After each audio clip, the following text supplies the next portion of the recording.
വിശ്വസിക്കാൻ മടുപ്പുള്ളവരും വിശ്വസിക്കാൻ നിഷേധചിന്തയുള്ളവരും ശാസ്ത്രവുമുള്ളവരും വെറുപ്പുള്ളവരും അസൂയുള്ളവരും ജൂതന്മാരാണ്.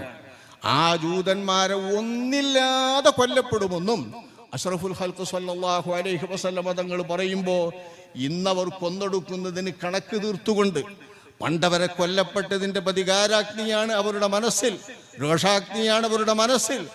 ആ രോഷാഗ്നിയുള്ള അതേ വർഗം കരുണയില്ലാത്ത, എങ്ങനെയാണ് അവരോട് പെരുമാറേണ്ടത് എന്ന് ലോകത്തിൻ്റെ മുമ്പിൽ പെരുമാറിയ ചരിത്രങ്ങളെല്ലാം അവർ അർഹിക്കുന്നത് തന്നെയാണെന്ന് ബോധ്യപ്പെടുന്ന തരത്തിലുള്ള നിഷ്ഠുരന്മാരായിട്ടുള്ള ജൂതന്മാർ. ആ ജൂതന്മാരെ ഒളിപ്പിക്കാൻ വല്ല നിലത്തിലും കുണ്ടോ കുഴിയോ ഉണ്ടെങ്കിൽ ആ കുണ്ടും കുഴിയും ഇതാ ഒരു ജൂതൻ ഇവിടെ ഒളിച്ചിരുന്നിരിക്കുന്നു, അതുകൊണ്ട് കൊല്ലൂ എന്ന് വിളിച്ചു പറയും. ആ പ്രദേശവും മരവും വൃക്ഷവും ഒളിച്ചിരുന്ന കുറ്റിക്കാടുകൾ വരെയുമെന്ന് അഷ്റഫുൽ